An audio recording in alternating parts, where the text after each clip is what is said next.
Boa noite, pessoal. Então, a gente está começando mais um Meetup Health 4.0. Eu acho que já tem pessoas aqui que vieram outras vezes, né?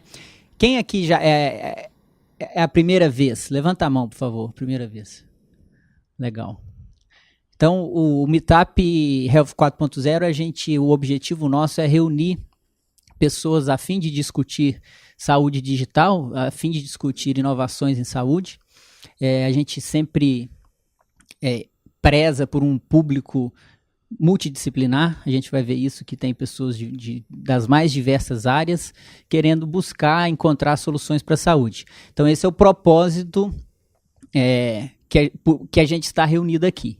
Né? Quem é a primeira vez, seja bem-vindo. As pessoas que já vieram, obrigado mais uma vez pela presença, pelo apoio. E a intenção é que a gente debata. Então, após a fala do nosso convidado, a gente vai abrir para perguntas, e quanto mais interação, quanto mais as pessoas dividirem as experiências, mais edificante, melhor será a nossa discussão.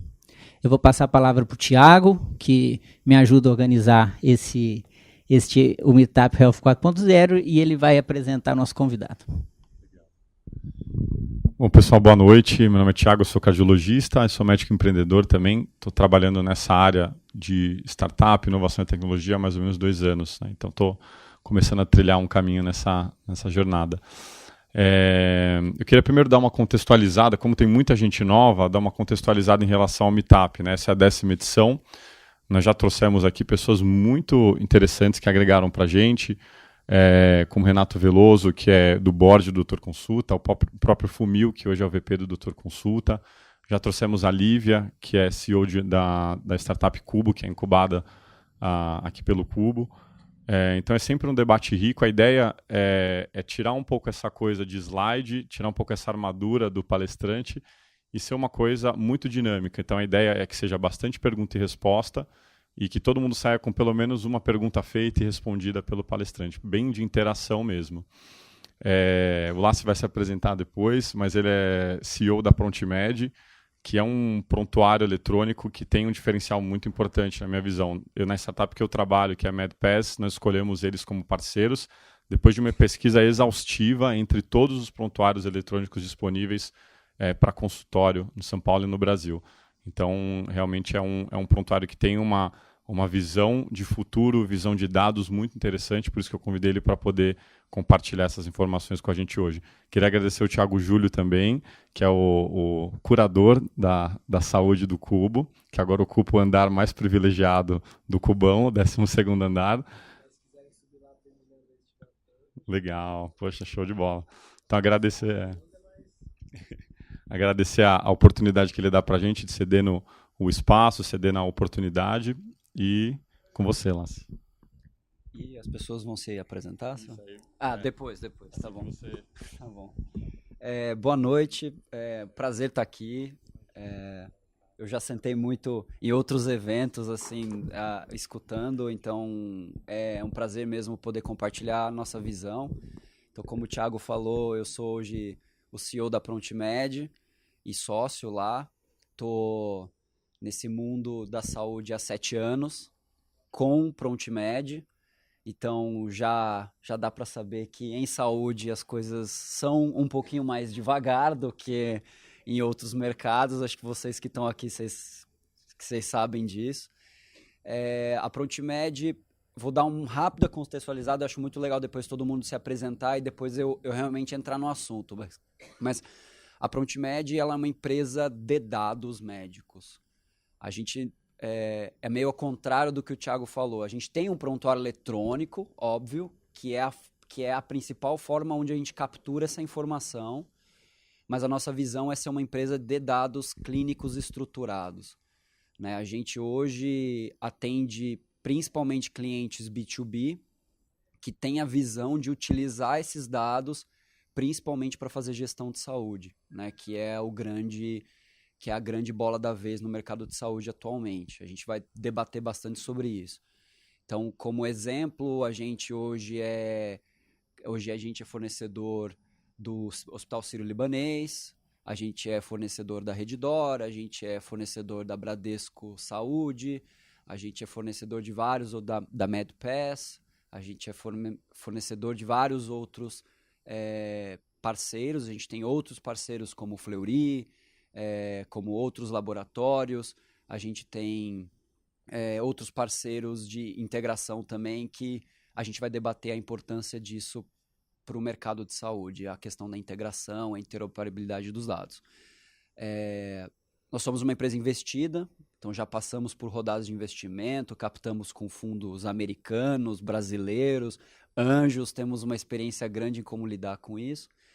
E estamos nesse momento importante na área da saúde atual, trabalhando com informação e aprendendo muito com isso. E o que eu puder abrir e ser totalmente transparente, lá na ProntMed a gente tem os nossos 3 valores principais, que é foco no resultado, sonho grande e transparência. Então vou me valer aí da transparência para ser o máximo transparente possível, para dar minha visão e às vezes dar uma provocada em vocês, assim, se possível. Podemos ir para apresentar. Gente, vamos lá. Quando eu vou contar um pouco da experiência que a gente está tendo na ProntMed e a nossa visão em relação às informações, e na descrição do evento tinha bastante coisa técnica escrito lá, né? Integração de banco de dados, etc. E a gente lá na cozinha da empresa, vocês que são da Gesto, aí vocês sabem que mexer com integração de bases é uma coisa não muito simples, né? Então, mas a minha provocação, eu acho que esse não é o grande desafio na área da saúde, muito pelo contrário. Eu acho que o grande desafio na utilização, o que falta para a gente usar os dados, é a gente saber o que a gente vai fazer com ele. A gente não sabe, a maioria das pessoas, a maioria das empresas hoje, se tivesse um banco de dados totalmente estruturado, salvo algumas exceções, não saberia o que fazer com ele. E isso é um grande problema, né? Então, isso acho que é a parte mais importante na hora da gente conversar sobre informação, porque a gente, e dados estruturados, a gente gosta muito dos chavões Big Data, vamos começar a usar blockchain para garantir segurança, etc. Mas nada disso importa se você não entrega valor no final do dia para o seu cliente. E o cliente da maioria das empresas da saúde, grandes que vão ser compradores das nossas ferramentas e soluções, é entregar valor para o paciente. No final, o mercado da saúde ele tem que mirar no paciente. E não na doença, né, o que todo mundo fala, e sim na prevenção, no cuidado desse paciente.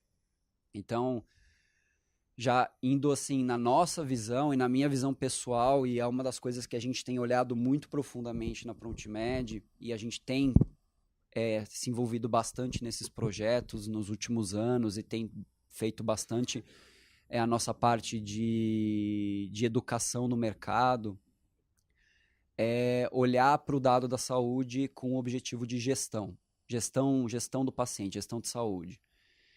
E gestão de saúde, eu sei que tem muita gente de saúde aqui, mas contextualizar um pouco não é uma coisa nova.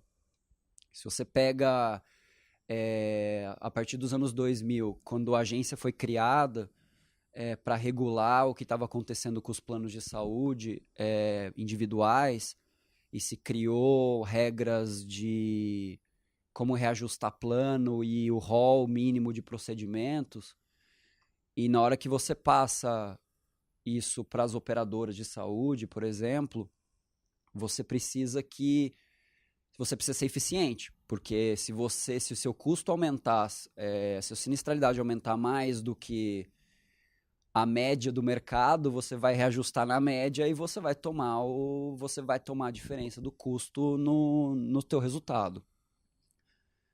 Então, a gestão de saúde, ela nasceu muito através dessa necessidade. Então, se você olha empresas, uma Axismed, uma Santa Celina, Informar Saúde, são todas empresas que nasceram através dessa necessidade das operadoras de falar, me ajuda a ligar para esse paciente, me ajuda com equipes que vão entrar em contato, garantir adesão a tratamento, programas de crônicos, etc. Todas as ações que a gente já vê hoje no mercado. E que, obviamente, tem o seu sucesso e resolvem questões que são fundamentais. Mas a gente chegou no momento, e acho que todo mundo está vendo isso, que a conta de saúde não fecha mais a conta, né? Não dá mais para as empresas, né? O fluxo de contratação de plano de saúde saiu do pessoal e foi para o empresarial, porque lá é livre. A negociação de empresas acima de 50 funcionários é direto, né? Então você tem que controlar a sua saúde, tem todas as regras que a empresa tem que seguir. Então fica um pouco mais fácil para a operadora, mas nem tanto. Não é um mar de rosa. Na verdade, é uma coisa que a gente ouve no mercado sempre. O mercado de saúde é um mercado que não tá bom para ninguém. Não tá bom para o paciente, não tá bom para o médico, não tá bom para o operador, ninguém. É um jogo que tá todo mundo perdendo. É impressionante. E a conta não fecha. Então a gente olha e a gente sente isso no bolso na nossa empresa. A maioria de vocês deve ter um plano de saúde na empresa onde vocês trabalham. E aí chega no começo do ano, quando vence, vem lá 20%, 25%. E muitas vezes, como tem um pagamento também do próprio funcionário, das pessoas, isso pesa no bolso da gente, pesa no bolso da empresa. E a conta, isso já está todo mundo sabendo, né? Ela não fecha mais. E aí a necessidade de fazer gestão de saúde de maneira completa, ela se tornou obrigação. Não tem mais como, né? O exemplo do Cuidando de Quem Cuida, esse é um caso muito legal, vocês deveriam olhar. Ele é um case do Hospital Sírio-Libanês. Ele tem um case feito pela Harvard. Então, ele é público, então vocês podem baixar e dar uma estudada. Eles tinham um desafio interno com os próprios funcionários do hospital, fizeram um programa muito interessante de fazer a gestão, trazer para dentro a responsabilidade de fazer gestão de saúde dos próprios funcionários e reduziram de forma significante o custo, entregando uma saúde muito boa. Então, como é que isso pode ser feito em larga escala? Como é que a gente pode melhorar a saúde das pessoas em larga escala? E esse é o problema da saúde. O problema não é como a gente colocar blockchain, por exemplo, que eu acho uma tecnologia espetacular, a gente tem que olhar isso com bastante carinho, mas onde é que se encaixa no problema que a gente vai resolver lá na ponta? Né? E olhando pela ótica do dado, a necessidade do dado é a gente fazer gestão. Então tem aí um administrador que vem está no mercado financeiro, a gente aprende lá. Eu sou administrador também. A gente aprende na primeira aula de administração. Você não tem informação, você não gerencia. Isso é a primeira aula de história da administração. Então, se a gente não tem dados, a gente não consegue fazer gestão. E o que tem hoje, né? Não é que a gente não tem informação. Hoje o mercado de saúde ele está muito focado e muito baseado nos dados de contas médicas, principalmente as operadoras, né? A Gesto trabalha muito com isso, né? A Gesto é uma empresa sensacional, tem um modelo de trabalho muito interessante, só que ela é um pedaço muito importante da informação, daquilo que precisa, mas falta um outro pedaço, porque a gente sabe quanto a gente paga, os procedimentos são realizados, isso é fundamental para a gente conseguir calcular retorno sobre investimento e fazer as contas financeiras que a gente precisa fazer, mas no final das contas a gente precisa saber se o paciente melhorou ou não. A conta médica não nos dá isso, né? Então, a visão da Prontimed, a minha visão pessoal, é algo que a gente tem falado bastante, é que você tem que juntar essas duas coisas. E, obviamente, sempre colocando a segurança do paciente em primeiro lugar. Né? A gente sabe que o dado de saúde, a informação que é do paciente, ela é mais sensível que a informação financeira nossa. Então, o que está naquele prontuário de vocês, que está possivelmente escrito num papel, no armário de alguma dezena de médicos, 1, 2 dezenas de médicos que ao longo da tua vida te atenderam. Uma informação de vocês, é tua essa informação, tá na lei, ela é sua. Você faz com ela o que você quiser. Essa informação, ela é muito preciosa para você, e se tiver gente que tenha boa índole e vontade e incentivos alinhados com você para te dar uma saúde melhor, seria fantástico. Vou dar um exemplo prático. O ideal é que toda mulher que esteja grávida faça o acompanhamento pré-natal.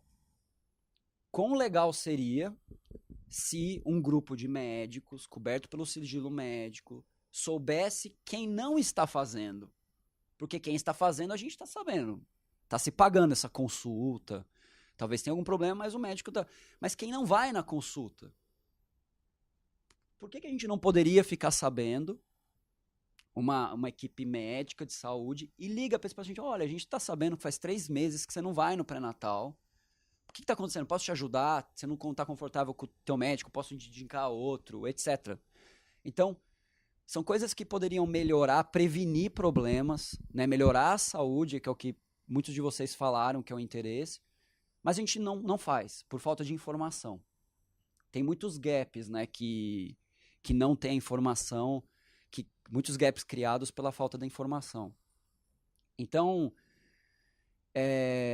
se vocês olharem para o dado clínico, que é o pedaço da informação que hoje é a mais complexa, a gente começa a ver uns outros desafios muito importantes. Então, se vocês quiserem, isso é público, a ANS tem um grupo de trabalho de remuneração de médicos, que já tem algumas reuniões que foram realizadas no ano passado.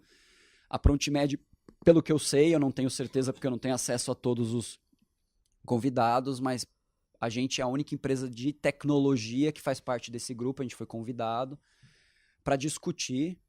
E no momento que a gente está discutindo remuneração, porque isso é um ponto muito sensível, porque se a gente está falando de gestão de saúde, se a gente está falando em empresas que estão com olhar em melhorar a vida do paciente, a saúde do paciente, ser mais custo efetivo,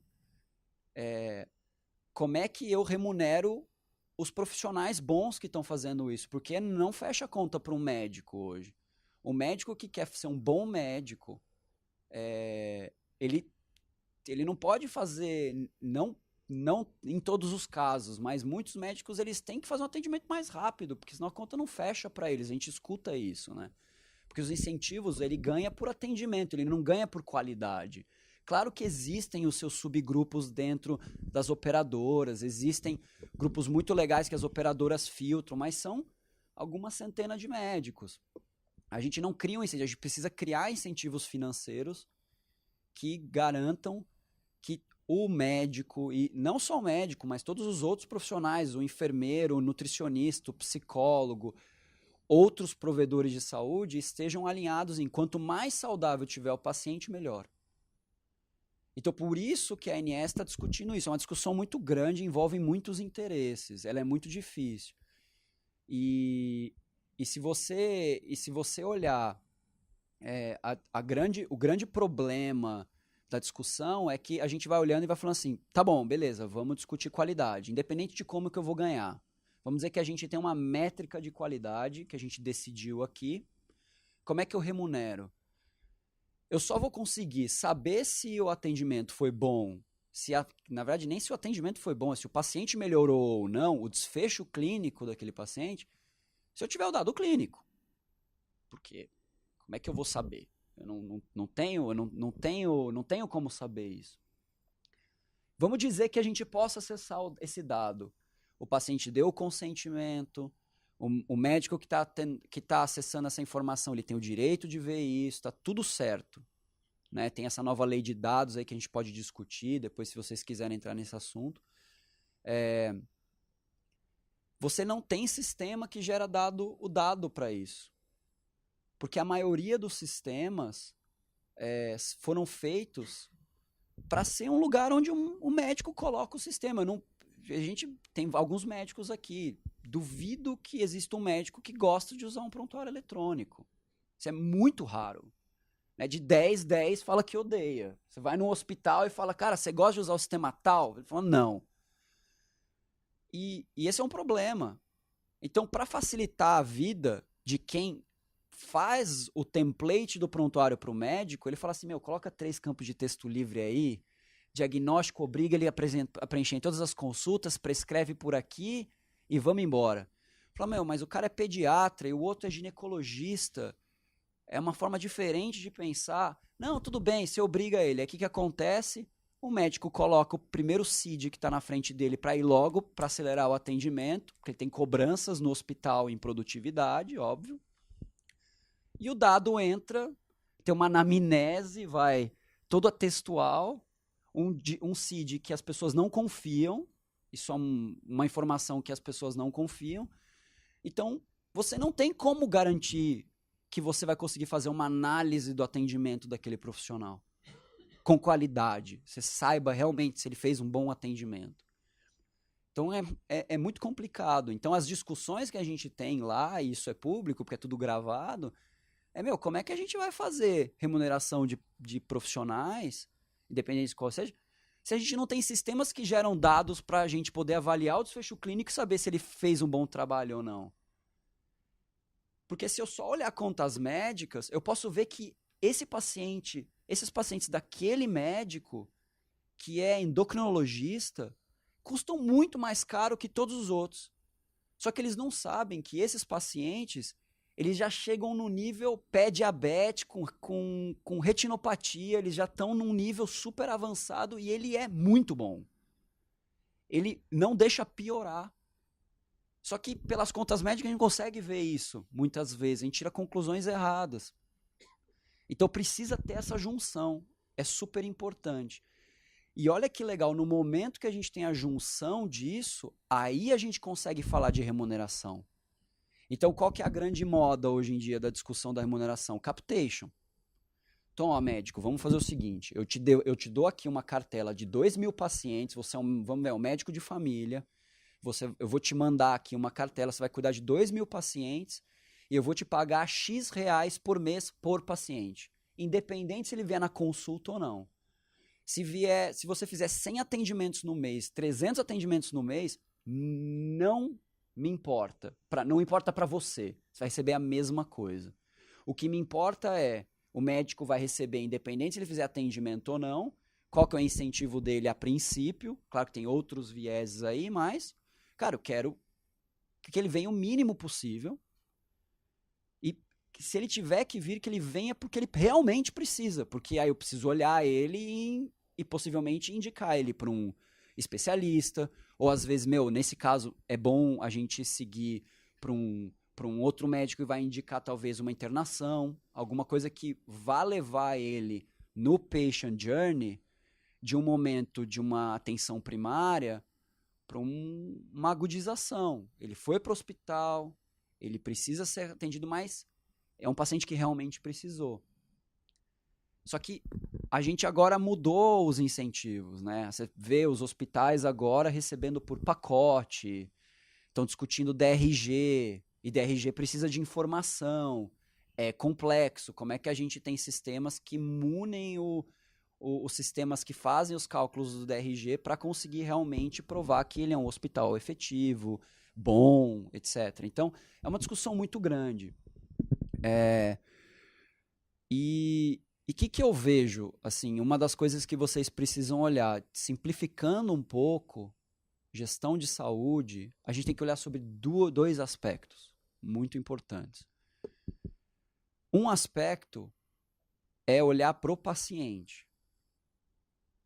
E aí se você olhar no patient journey, de onde ele passa, ele tá indo ele não tem nenhum diagnóstico, ele só está fazendo os acompanhamentos dele, ele tem talvez alguma coisa simples, mas nada demais, até ele agudizar toda a jornada do paciente até o pós-agudo, que é ele realmente está cuidando de alguma enfermidade mais importante.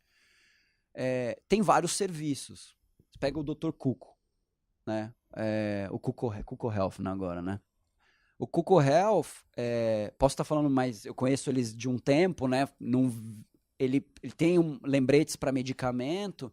Ele está no momento onde pegou um paciente que já precisa de um medicamento, então ele já tem um diagnóstico, está sendo tratado, precisa garantir que esse paciente faça o tratamento de forma efetiva, porque no final vai ser bom para o paciente, porque ele vai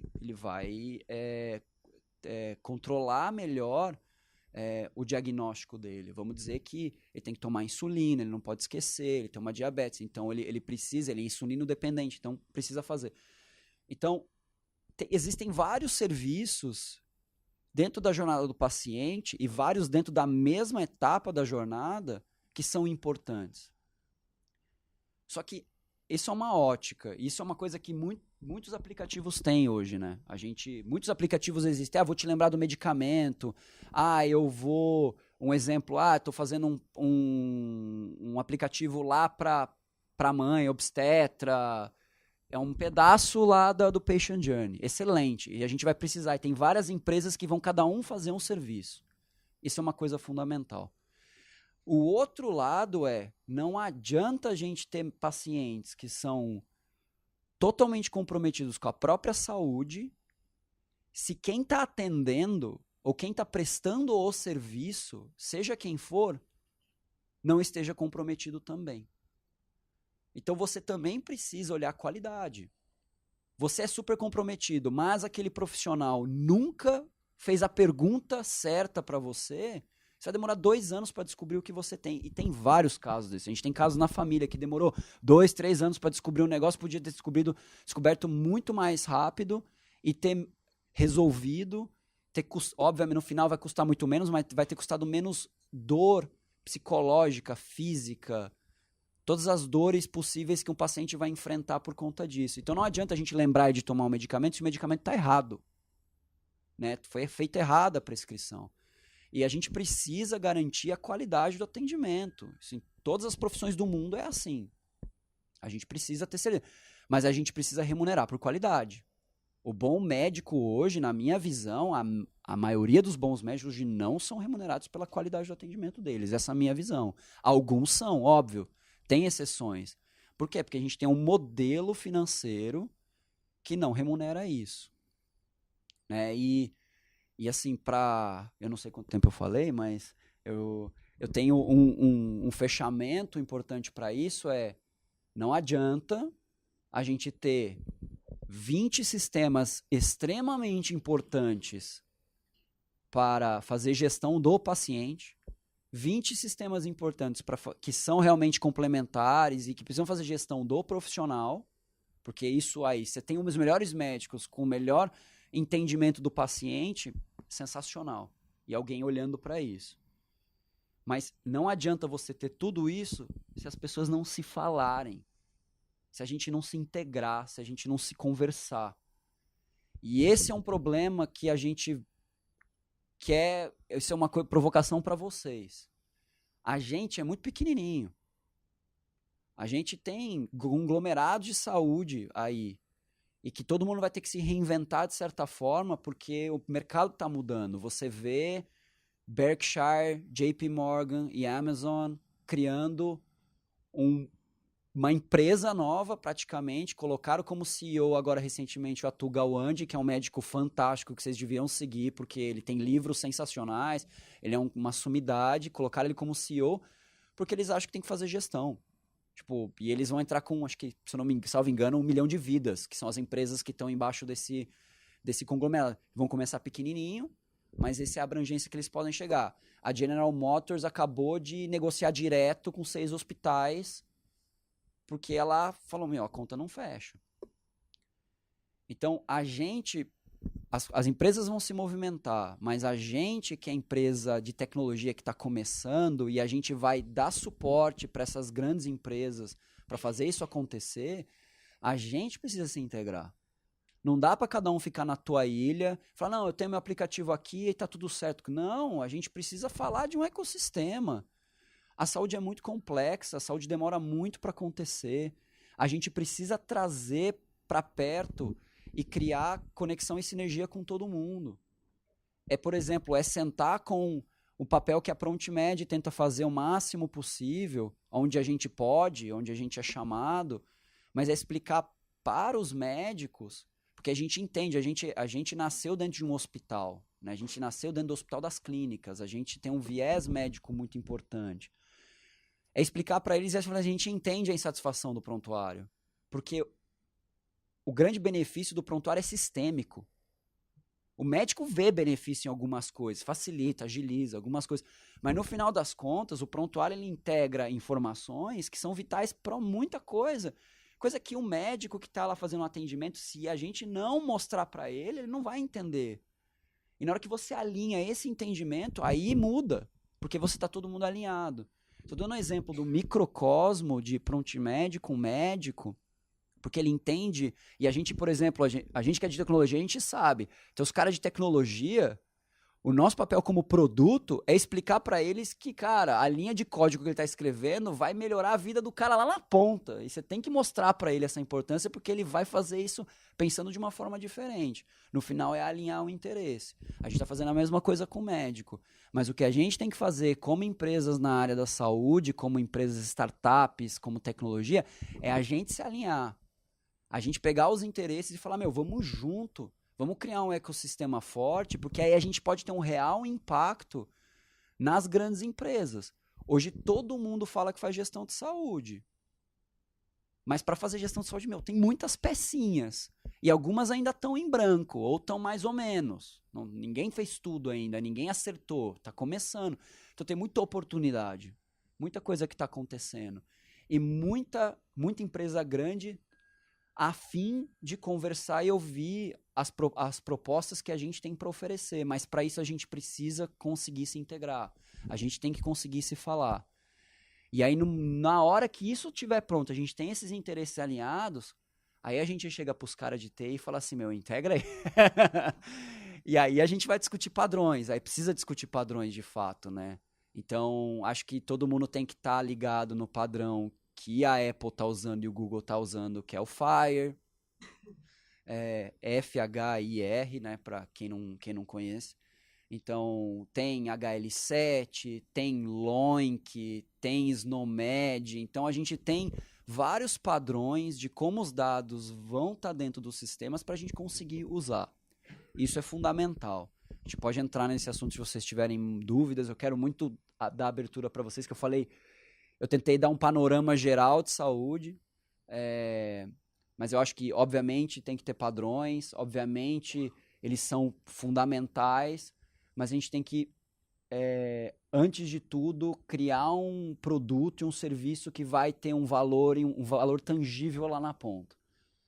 E aí, na hora que isso está entendido, aí, a gente senta e discute padrão, aí a gente alinha os interesses, a gente chama o médico, a gente chama o gestor, a gente chama a equipe multi, a gente chama a empresa de tecnologia, as empresas de tecnologia e fala, a gente precisa se conversar.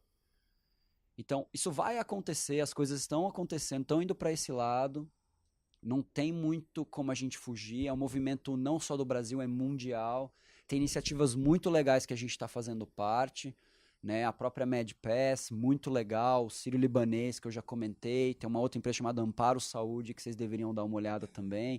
Várias empresas fazendo gestão, outros clientes que eu citei também estão olhando para essa área. Então, muito legal.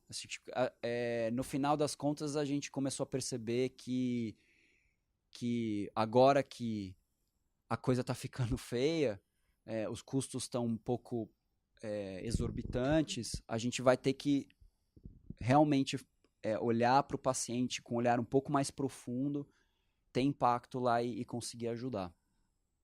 Então, minha mensagem é essa. Espero ter provocado e estou bem a fim de responder perguntas e ser bombardeado aqui.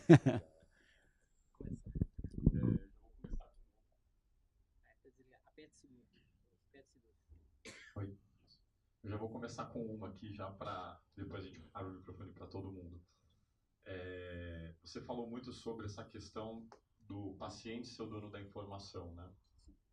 Só que a gente vive numa realidade na qual o paciente ainda não entendeu isso, ele ainda não tem essa cultura de que ele tem posse dos dados de saúde relacionados a ele.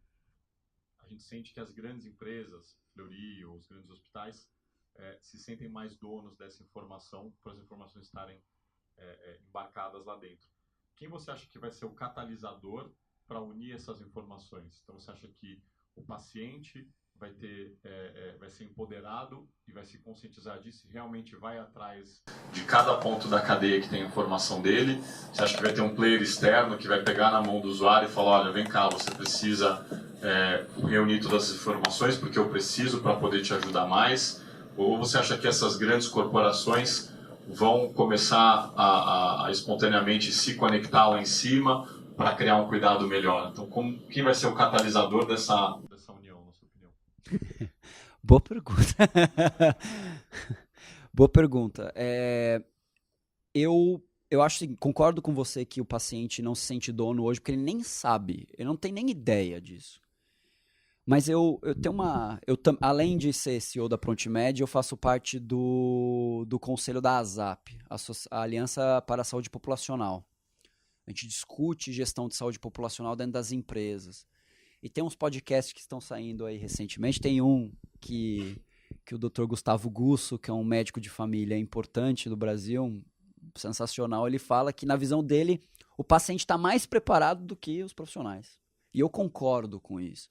A gente é muito mais aberto. Não, vamos lá, vamos junto. Acho que o desapego da outra ponta que vai ser duro, assim, não é fácil, né? Tem que forçar um pouco. A gente precisa criar, obviamente, regra de segurança, aquela coisa toda, né? Mas eu acho que, pelo que eu tô vendo, eu tô medindo a temperatura ali no mercado, né? Porque como a gente está envolvido, eu acho que vai ser de duas formas. Eu não acho que vai partir do paciente. Eu acho que o paciente não tem a visão, ele não entende a necessidade da conexão de tudo. Ele sofre quando uma central liga para ele e fala, você foi naquele médico? Fala, fui. Aí ele responde um monte de coisa. Aí quando ele volta no médico, você fala, a central te ligou? Ligou. Ela falou o que para você? Falou isso. E você respondeu o quê? Falei isso. Meu, pelo amor de Deus, podia já ter uma integração no sistema da enfermeira que ligou, ele já fica sabendo e não... Meu, então, vamos se conectar. Então, acho que o paciente não tem essa visão, mas ele sofre. Então, na minha visão, a gente tem já um movimento das grandes empresas que já entenderam que, se não mudar, o jogo muda no médio e longo prazo, mas como saúde é demorado até as coisas entrarem, preciso começar hoje, porque senão eu não chego lá do outro lado. Mas eu acho que existe um movimento importante dessas novas empresas entrando. O mais importante, na minha visão, é a empresa que quer fazer gestão de saúde ter um alinhamento de interesse em todos os lados da cadeia, porque isso é o mais importante. Eu não posso fazer gestão de saúde porque eu quero manter o meu próprio modelo de negócio. Claro que no começo pode funcionar, mas não vai... Se você pega alguém totalmente desapegado e fala, cara, eu tô aqui porque eu quero melhorar a gestão do paciente, eu vou ganhar dinheiro com isso, preciso fazer minha empresa funcionar, preciso gerar retorno lá em cima para os acionistas ou retorno social, dependendo de cada modalidade, eu acho que são esses que vão ser os catalisadores. E eu acho que já tem bons modelos de empresas que já estão atuantes e são enormes, e eu acho que as que se conscientizarem e que forem enormes, elas têm uma vantagem, elas têm muito capital. E capital, nesse caso, faz muita diferença. E como integração e como essas conexões são importantes, elas dependem de capital, mas elas precisam de uma coisa mais importante que capital político, porque a integração depende não só do dinheiro, mas da vontade de duas partes de conversar. Então, as grandes empresas já têm o relacionamento na cadeia e, na minha visão, por conta desse motivo, já sai um pouco na frente. Qual a desvantagem? Burocracia.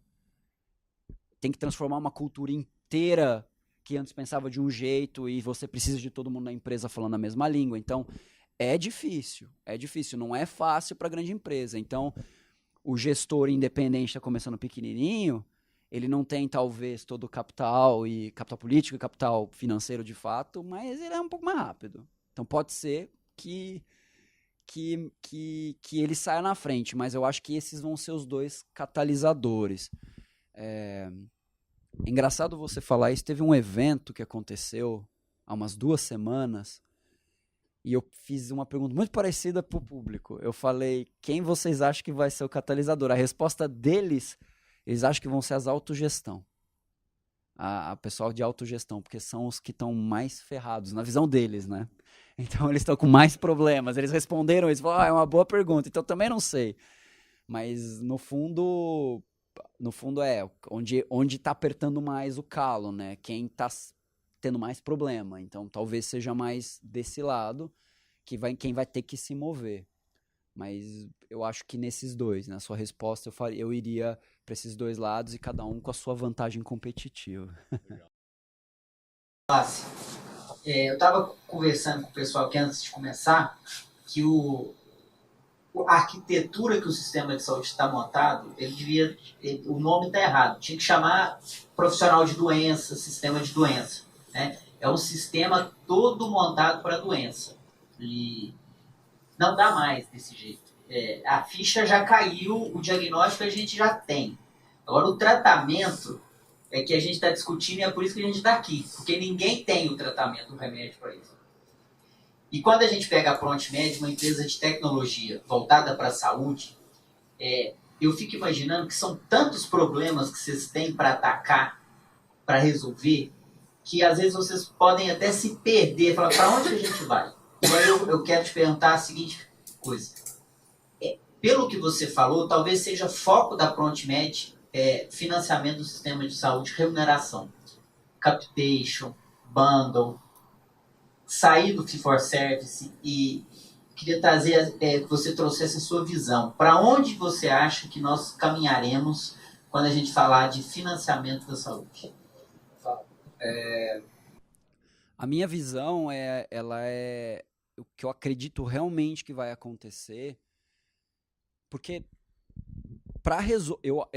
essa é a minha visão, posso estar errado, mas a minha visão é que para resolver o problema de saúde você tem que fazer algumas etapas. A primeira etapa é a gente ter um médico gestor de cada paciente. A visão do médico de família original, do generalista, que sabe o que acontece com aquele paciente, ele faz coordenação do cuidado. Eu acho, gente, para mim, a palavra coordenação do cuidado é o grande desafio. É como a gente faz coordenação do cuidado, ajuda e faz o paciente entrar para o mundo do gestor de saúde. Como é que ele acessa esse cara pela primeira vez? Uma vez que ele entrou, você gerencia, mas, puta, pro cara ir pela primeira vez é difícil. Como é que a gente faz esse movimento?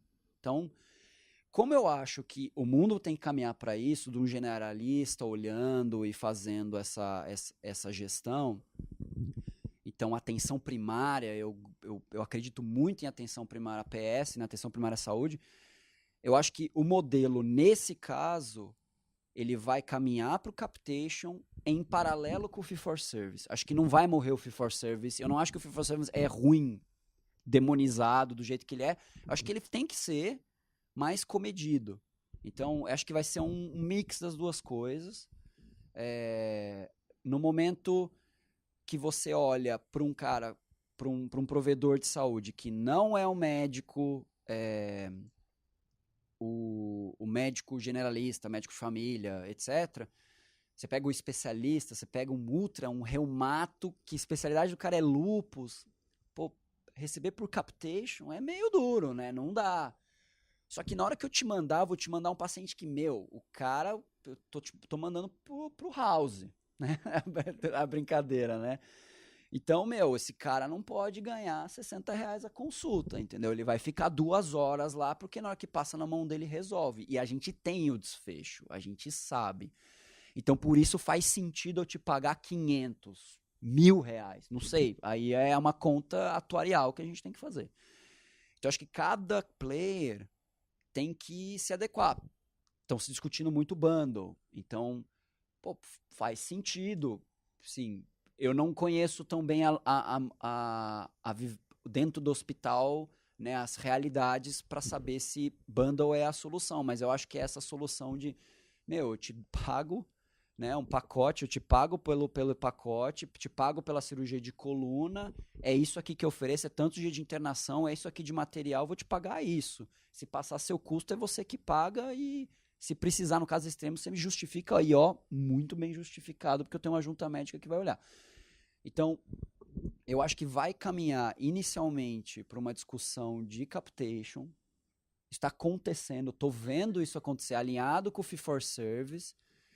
E eu acho que, eu vou fazer uma provocação, por exemplo, laboratórios, DASA, por exemplo, né, que está subsidiando aqui o andar de saúde.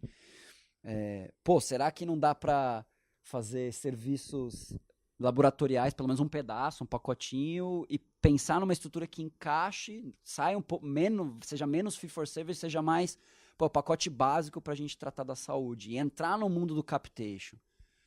Porque eu acho que essa é uma oportunidade sensacional. Tem muito, esse é um problema, porque eu recebo por capitation, mas ele precisa fazer uma ressonância, e aí? Quem paga essa conta, né?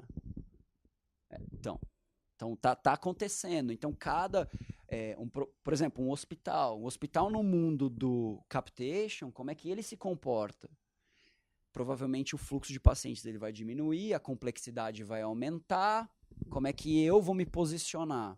Tem uma oportunidade enorme para os hospitais nessa área, né? Você vê os projetos de gestão de saúde, alguns deles têm um problema, precisa o paciente agudizar e precisa mandar para o hospital. Para quem que ele manda? Ele não tem isso ainda. Então, como é que os hospitais se comportam nisso? E aí é fechar uma conta que, no final das contas, faça sentido para o hospital. Então, eu acho que vai por esse caminho. Começa por um capitation aliado e a gente vai evoluindo para cada um dos melos da cadeia. Entrega o microfone. Obrigada. Boa noite, meu nome é Renata. Boa noite. Para mim, a gente continua falando de doença. A gente tem um problema sério no Brasil que as pessoas não têm nem educação para a saúde, nem educação financeira. E ambos acabam colidindo no custo da saúde. A gente tem vários players, né? Tem o lado médico, mas tem o lado do paciente, da responsabilidade dele com a saúde dele.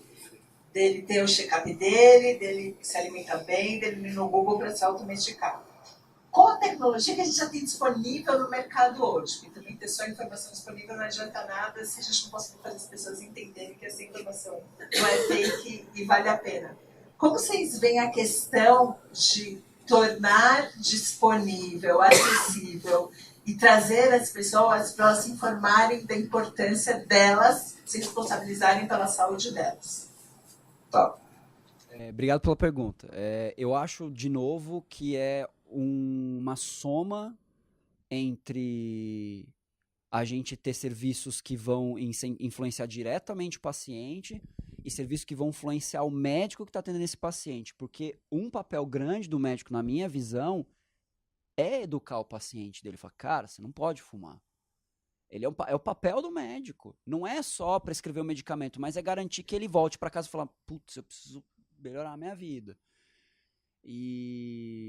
Então, eu acho que a forma da gente olhar para essa é uma bucha enorme. A gente sabe isso, a gente vê isso nas empresas.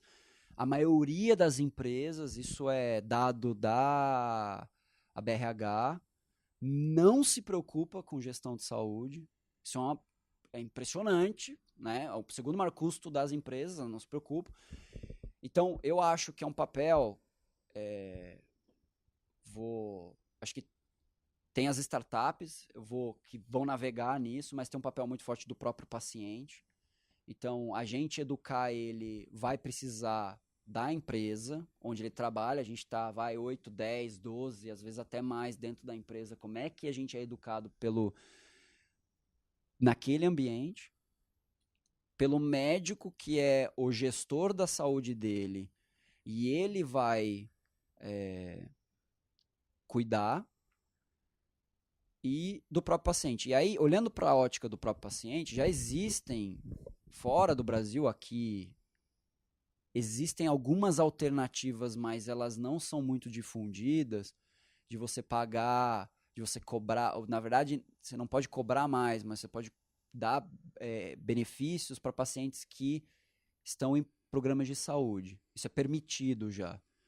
Mas, se você vai num programa para obesidade, por exemplo, e esse paciente ele continua fazendo a mesma coisa, mas ele simplesmente vai lá, não adianta muita coisa. Então, de novo, como é que eu vou avaliar se o paciente realmente mudou o hábito? Vou dar um exemplo esdrúxulo. A prescrição do médico, depois de uma conversa longa, foi, cara, você precisa fazer exercício. E aí entraram na conclusão que a corrida para aquele paciente que não pode nadar, porque para ele custa muito caro, comprar um tênis e sair correndo é a melhor solução, eles chegaram na conclusão que ele precisa correr. Cara, uma integração de sistema, ele vai comprar um relógio, eu integro com o meu iPhone, eu sei de fato se ele está correndo ou não. E quando ele chega na consulta, eu não preciso contar a história. Eu vou olhar e falar, cara, no último mês, você correu 10 quilômetros. Você não está correndo da forma como a gente combinou. Então, eu acho que a integração de dados, a integração dos sistemas vai permitir com que quem está gerenciando a saúde do paciente vai poder avaliar se isso está acontecendo ou não. Aí pode ser um médico, pode ser uma empresa que tem esse olhar, que vai olhar para isso e vai dar um score de qualidade. E o ideal é que a gente tivesse formas de bonificar esses pacientes. Cara, você está indo super bem, então vai ficar mais barato para você, é melhor para vocês. Vou te dar um incentivo financeiro para você se cuidar. É muito complexo, não é uma discussão muito fácil. Mas o ideal é que a gente tivesse alguma coisa nesse sentido, né? E sempre, sempre alinhado com a troca de sistemas que estão permeando a saúde a vida do paciente, né? Acho isso. Espero ter ajudado. A minha pergunta ela vai no sentido de aspecto regulatório. Você comentou bastante que está envolvido nas discussões, né, assim por diante. E a gente vê um gap gigantesco nos Estados Unidos aqui, né? Principalmente assuntos banais, mas que já está muito em voga, por exemplo, a telemedicina. O quanto disso você acha? Acho que é a questão do velho ovo e a galinha aqui. Você acha que realmente o estímulo ele tem que pressionar a barra em algum momento lá, regulatórias, entidades, elas vão acabar aceitando essa situação, ou não, teria que partir deles o oposto, eles liberando para isso começar a surgir. Eu digo muito isso por conta do ambiente de investimento. Pô, cara, vou realmente apostar num negócio como esse, vou nutrir que isso acontece, por exemplo, o caso do Einstein, que está lá levantando essa bandeira, só que ao mesmo tempo não pode ao mesmo tempo, e gente que está ali só esperando, na hora que abrir o porteira, vai debandar. E assim, várias soluções que a gente discute, olha para fora, benchmark, tipo Oscar, etc., cara, eles só são factíveis, viáveis, por conta do ambiente regulatório. E aqui no Brasil, a gente está léguas atrás. Como é que você vê essa visão toda do agências e agência como um todo, não só a ANS, mas todos os elos aí representados em querer realmente mudar isso e quanto isso é viável, factível no curto prazo, digamos assim? Tá. A minha visão de empreendedor é que a mudança não vai partir da agência regulatória. Acho que a mudança vai partir daqui. Então, vou pegar o caso da telemedicina, que é um caso muito bom. Hoje, a telemedicina acontece mais ou menos. Eu não posso, médico, fazer um atendimento à distância com aquele paciente. Mas se eu estiver aqui com o Dr. Tiago, e o Dr. Tiago tá ligando pro outro Tiago lá, e aí eles estão fazendo uma consulta e eu tô respondendo umas perguntas à distância, isso pode, porque tem um profissional do lado. Então, os projetos de telemedicina estão sendo feitos assim, então não fere nenhuma regulação. E aí você vê outros conselhos, não CFM, que você já pode fazer teleterapia, né? Não sei como é que eles chamam isso, mas fazer já foi provado que é efetivo. Fizeram um estudo, provaram. Então, vai fechando o cerco, vai ter uma hora que não vai ter jeito, né? O mundo inteiro tá falando disso. Eu nasci na Alemanha, moro no Brasil a vida toda, nasci lá, acidente de percurso. Lá na Alemanha, é muito difícil ter um prontuário web. Não tem, praticamente, prontuário web, por conta de regulação. Na Alemanha, a gente brinca na ProntMed que até o que é permitido é proibido. Assim, eles proíbem tudo. Mas lá pode telemedicina. Oh, meu, não é possível. Lá que é o país mais chato da história, pode. Então, não, alguma coisa vai acontecer aqui. Então, eu acho que a mudança tem que vir daqui. Existe a forma certa de fazer a forma errada. Existem empresas que entraram fazendo errado e vamos embora. Então, que eu não concordo. Eu acho que você tem que jogar a regra do jogo. Né? A gente ainda que é pequenininho, cara, é que nem fintech. Você tem que seguir a regra do jogo do BC. Até ali, vai. Ele é super aberto. O Banco Central é super aberto à inovação. Mas se pisar fora, o cara vem com tudo. Então, acho que a gente tem que jogar a regra do jogo e influenciar. Influenciar é nosso papel. Ficar lá. Meu, não faz sentido só eu estar discutindo remuneração médica lá como, empresa de tecnologia nova, entrante na ANS. Tem que estar todo mundo aqui pressionando e falando. Não pode só ter sociedades médicas, operadoras de saúde. Tem que estar lá também, mas a gente também tem que dar a nossa visão. Né? Porque como é natureza humana, é acomodação. As grandes empresas, elas seguem a nossa filosofia, né? Então elas estão no status quo, elas querem a mesma coisa. A mudança é difícil, por isso que tem inovação, incubadoras, espaços como esse para a gente dar uma movimentada nas empresas, né? E é nosso papel fazer isso. Eu acho que não tem chance da gente esperar. Se a gente esperar, a gente tem que achar as formas que tá dentro da regra e jogar o jogo assim. Eu convido, então, aproveitando isso, vai ter um evento em abril do ano que vem da Associação Paulista de Medicina junto com o Transamérica. É um evento onde eu faço parte do Conselho Curador. A gente é um evento sobre telemedicina e saúde digital. O evento é novo, vai ser bem grande, vai trazer palestrantes do mundo inteiro. Vai tentar colocar as agências lá, a regulação lá para responder algumas perguntas, para eles poderem dar a visão deles também, que é por que eles têm esse medo, porque aí às vezes a gente vai falar, nossa, a gente nunca tinha visto por esse lado, então como é que a gente cria uma solução que resolva para todo mundo, tanto para a regulação quanto para os médicos, para o paciente. Então vai ser em abril, no começo de abril, então depois... Health Summit, Telemedicine, então você coloca APM, Health Summit e aí já vai aparecer.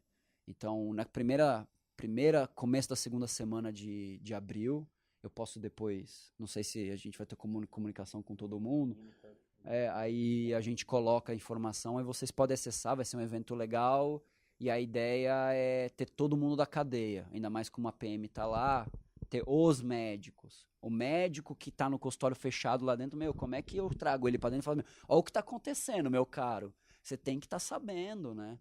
E incentivar ele. Mas é isso, acho que a inovação tem que partir daqui.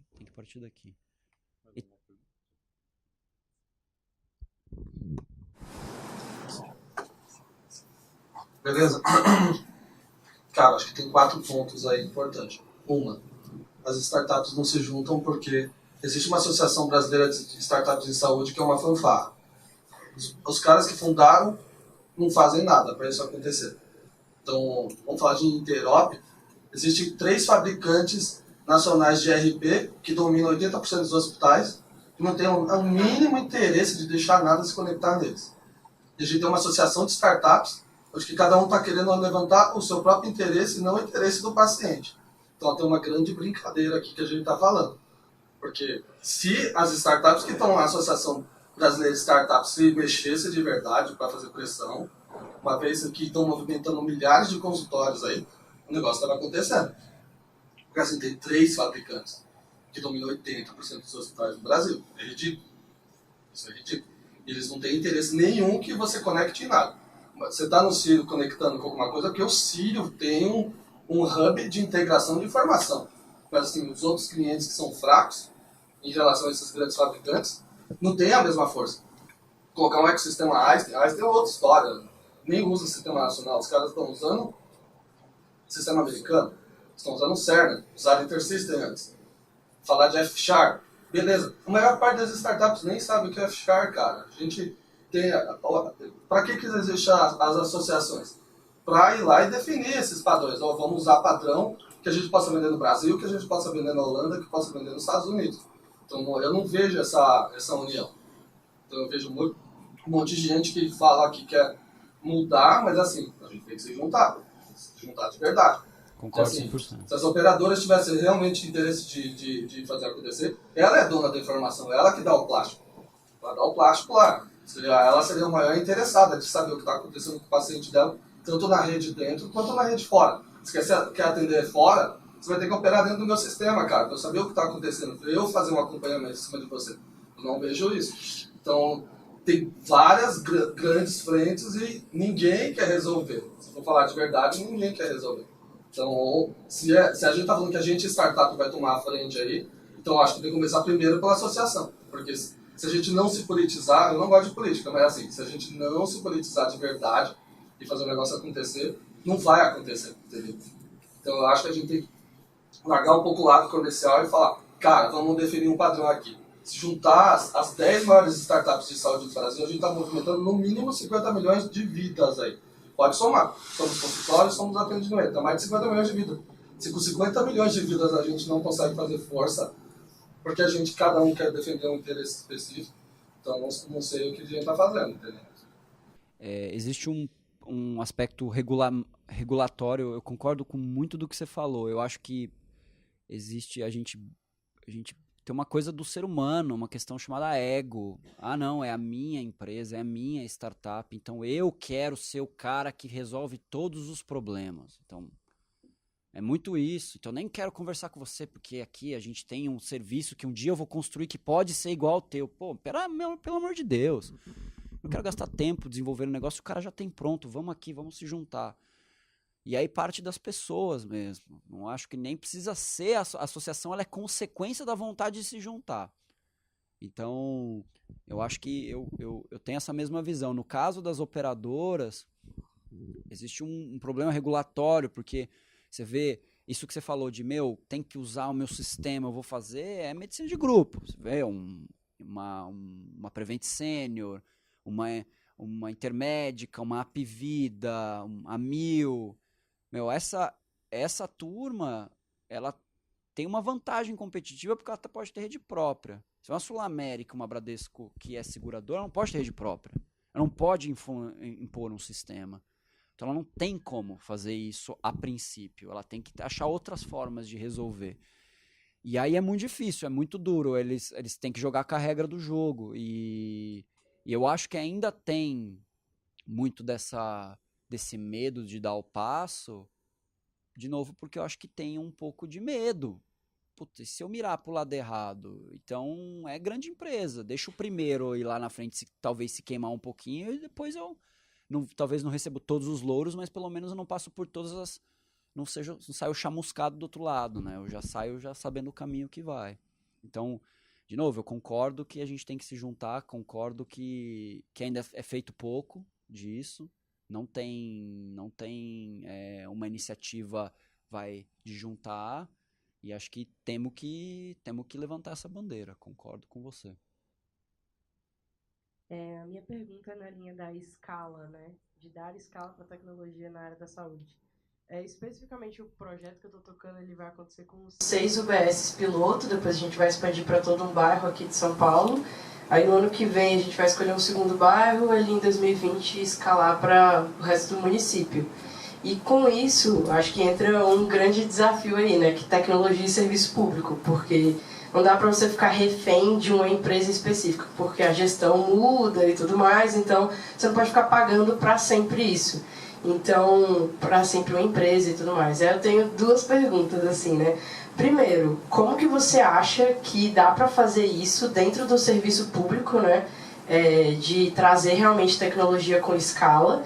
E a segunda, se você acredita que existe espaço, assim, para empresas ajudarem a fazer isso. Essa minha segunda pergunta é muito na linha que a gente procurou muito empresas que ajudassem a gente a fazer isso. E a gente encontrou uma empresa que a gente vai pagar ela durante esses 3 anos e no final do projeto ela vai doar essa inteligência dessa tecnologia para a prefeitura. E aí a prefeitura de São Paulo vai conseguir tocar, né, essa tecnologia e tudo mais sozinha, que a gente acredita que esse é um caminho para a sustentabilidade. E aí queria muito saber, primeiro, como que você acha que tem como fazer isso, dar escala dentro do serviço público, e segundo, se você acredita que existe espaço, né, para empresas e startups ajudarem nesse processo. Eu acho que... Primeiro eu vou responder a segunda pergunta. Acho que tem um enorme espaço, né? 3/4 da saúde hoje é pública. Então, olhando para o aspecto de vidas, né? Então, os desafios lá são enormes.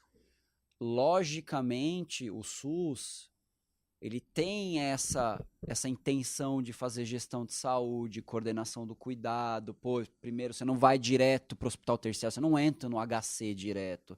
Você passa por outros serviços e aí você chega lá, mas a gente sabe que tem muitas ineficiências, né? Mas eu acho que a oportunidade é enorme. É enorme. Qual é o problema? Como é que a gente acessa essa oportunidade? Que é a tua primeira pergunta. Não tem jeito.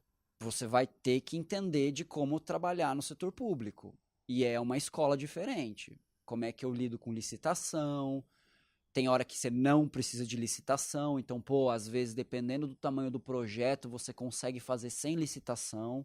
Mas é bem pequenininho, mas aí talvez você consiga fazer a POC necessária para provar o teu ponto. E aí você, e com muito mais força, com cases já aprovados para conseguir aprovar o seu projeto. Então, o problema do setor público é a demora para tomar de decisão, o que não combina com startup muitas vezes, porque a gente tem recurso limitado e quer as coisas rápido. Se a gente ainda tem investidor, o cara quer resultado daqui 3 meses, quer saber se os números estão crescendo, você fala assim, não, mas eu acabei de passar pela 3ª linha do contrato. Tipo, isso foi muito bom. Fala, meu, não funciona. Então, eu acho que se for para setor público, traga alguém para o time que entenda tudo. Que saiba como fazer. É muito politizado. Muitos dos cargos que são tomadores de decisão são por indicação. Então, tem que ter esse acesso. Se não tem esse acesso, buscaria achar formas rápidas, né? Como eu falei, talvez de algumas formas, eu sei que existem algumas formas de você não fazer por licitação. Vou dar um exemplo. Você chega para um hospital que está louco para fazer, mas se você quiser fazer, você vai ter que fazer licitação. Um patrocinador paga por você. De fazer uma parceria, tem alguém que paga, você recebe o dinheiro e você consegue oferecer esse serviço para ele. Estou pensando em alternativas aqui, né? Em alguns casos talvez não seja viável, eu não conheço, eu não sou um entendedor de setor público. Então, mas eu buscaria alternativas nessa direção. Mas a oportunidade, existe, né? Eu acho que vai ser mais rápido na privada e a pública vai falar assim, nossa, funciona mesmo, então vamos trazer para dentro, né? Boa noite, meu nome é Júlio, eu sou profissional de TI e, como todo profissional de TI, eu gosto de modelo, de dados estruturados, de padrões, mas o mundo é um pouco mais complexo, né? Difícil, tudo que você modela, por definição, já é falho, né? E eu vejo a saúde como algo muito mais multifacetado, né? Não é só médico, hospital, é a academia que você vai, quando está conversando com a Yuri, é o que você se alimenta e tudo mais. A provocação que eu queria fazer e ouvir a opinião é até quando por que essa visão de tudo estruturado, tudo padronizado, se isso não é um limitante para a gente construir uma visão holística do paciente, da pessoa, e pensar não só na doença e no médico, pensar nela como algo mais, né? O que eu acho? Eu acho que a importância da informação, ela tem que atender alguns objetivos. A gente precisa, para alguns aspectos da saúde, ser pragmático. Isso está certo, isso está errado. Então, em alguns casos dá, em alguns casos não vai dar. Tem coisa que não vai dar, cara. A saúde é muito complexa. Tem casos que a gente não tem como ser pragmático e estruturado.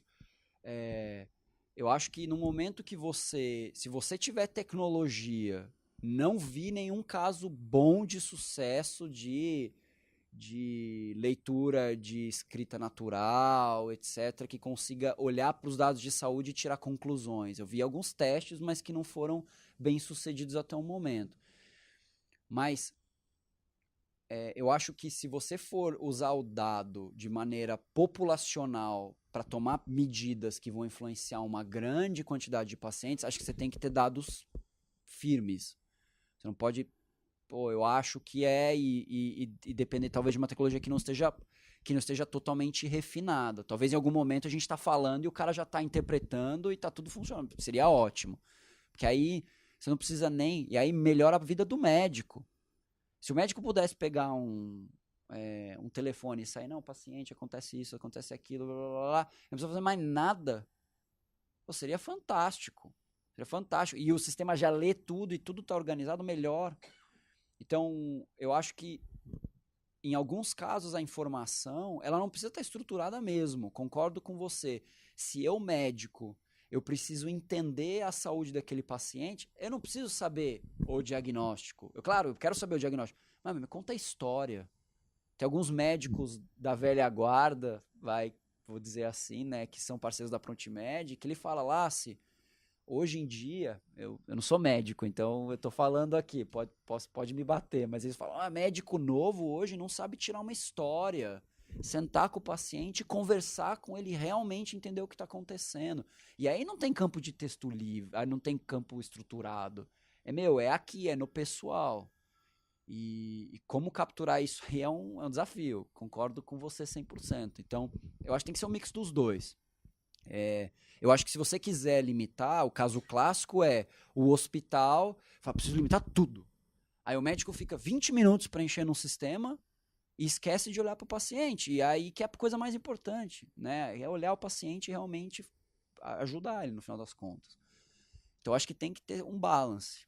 Tem que ter os dois. Tem que ter coisa estruturada também. Porque senão nós não vamos tirar as conclusões que a gente precisa. Mas eu concordo com você que não é a única visão. A gente precisa dar liberdade, porque a saúde é muito mais complexa do que simplesmente o CID.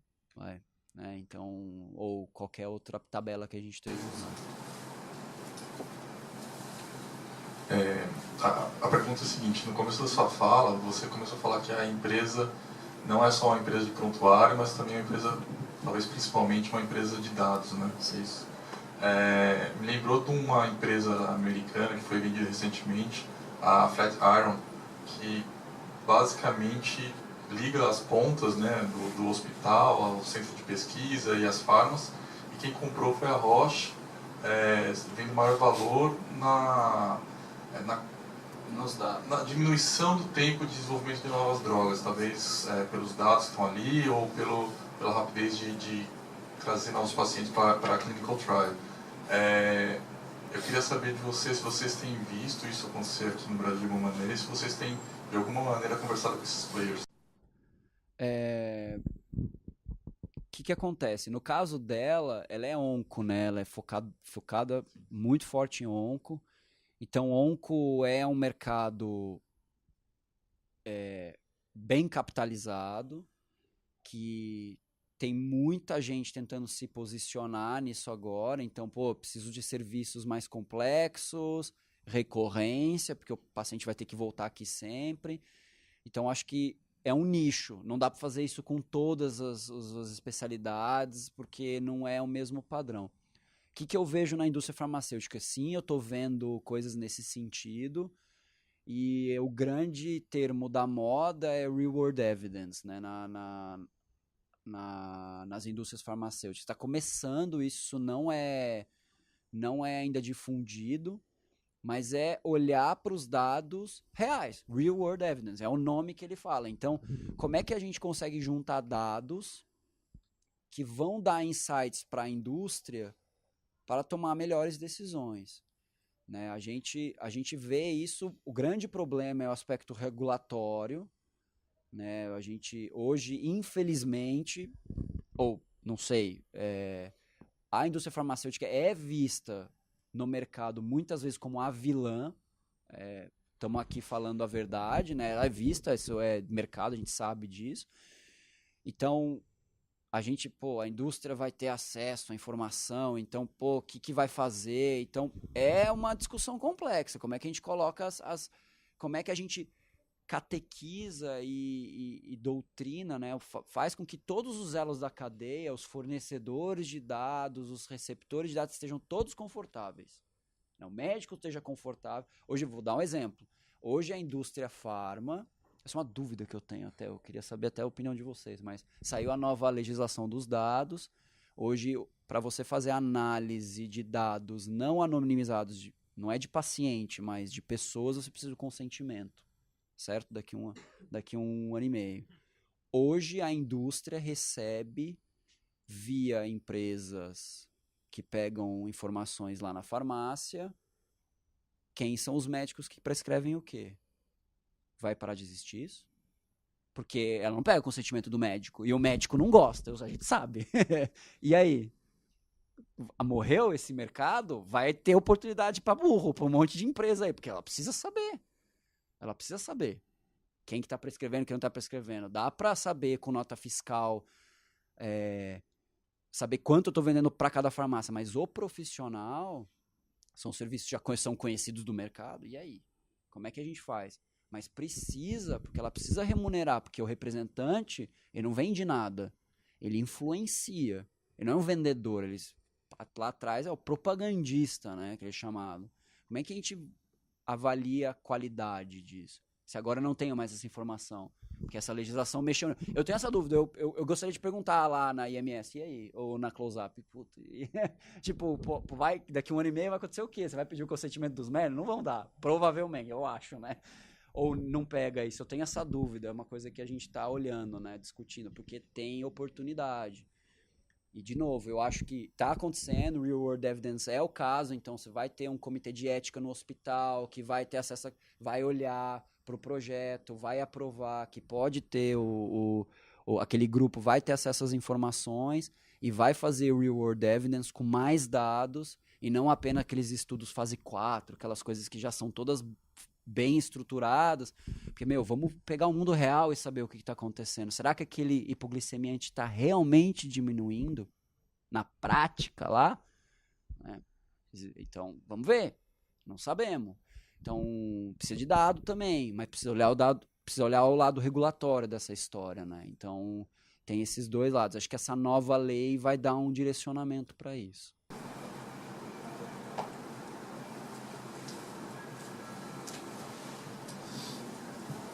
Bom, minha pergunta vai pelo lado da prevenção, né? Por isso a nossa questão antes, né?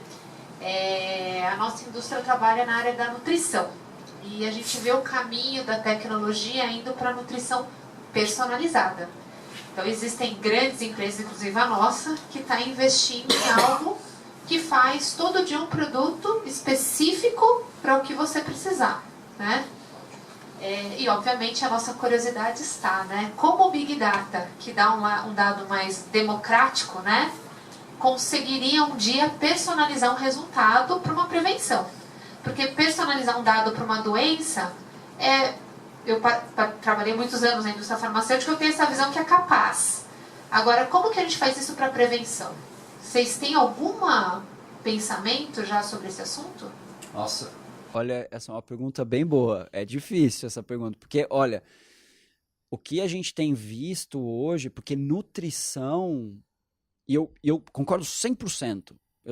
Antes daqui, eu estava na minha nutricionista, e a gente estava discutindo exatamente isso, né? Eu faço esporte, ela estava discutindo, tem gente que eu passo aqueles gels de corrida lá, tem gente que aguenta, faz uma maratona, tem que tomar a cada 30 minutos. Tem gente que tem que tomar 45, não adianta. É o mesmo negócio, o organismo reage diferente. Eu preciso entender isso. Então, o Big Data, para resolver esse problema, pode até ser, só que eu acho que está bem far away. Assim, não vi nada nesse sentido. Pode ser que eu esteja enganado, né? Espero que eu esteja, porque seria muito legal.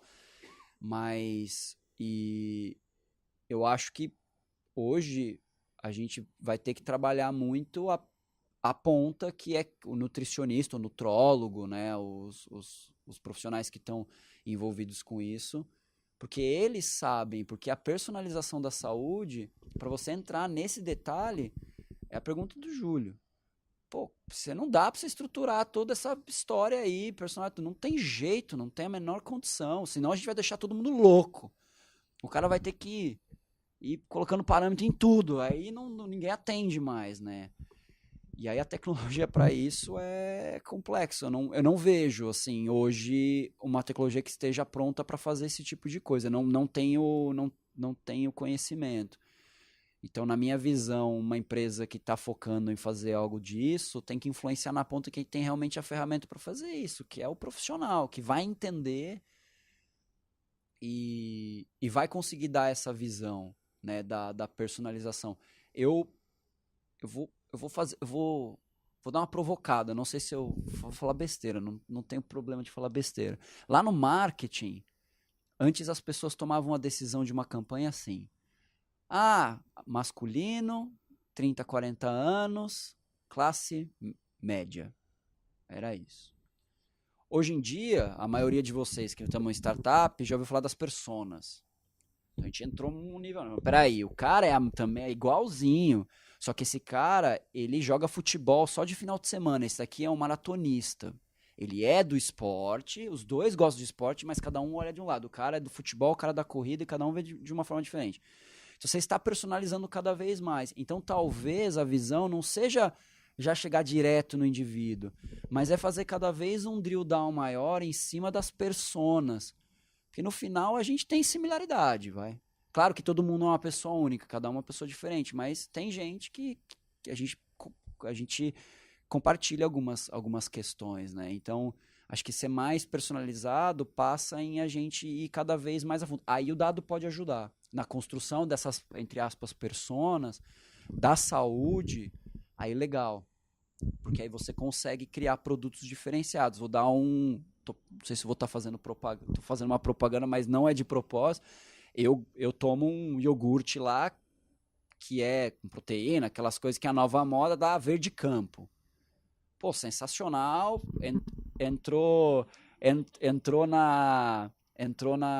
E tem outros que são muito bons também, né? Eu experimento todos, né? Mas eles estão indo para essa linha do cara que faz... É o iogurte do cara que faz o exercício e precisa de uma reposição de proteína depois do exercício para os músculos. Então, ele já entrou num nível um pouco mais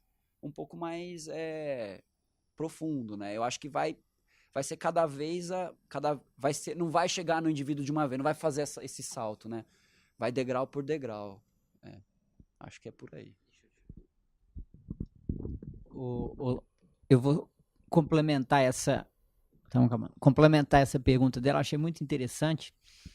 Eu acho que uma das saídas seria os smartwatches. Eu acho que eles vão caminhar para isso, porque eles vão coletar dado na fonte ali, bem próxima do indivíduo, e a gente vai ter uma informação personalizada.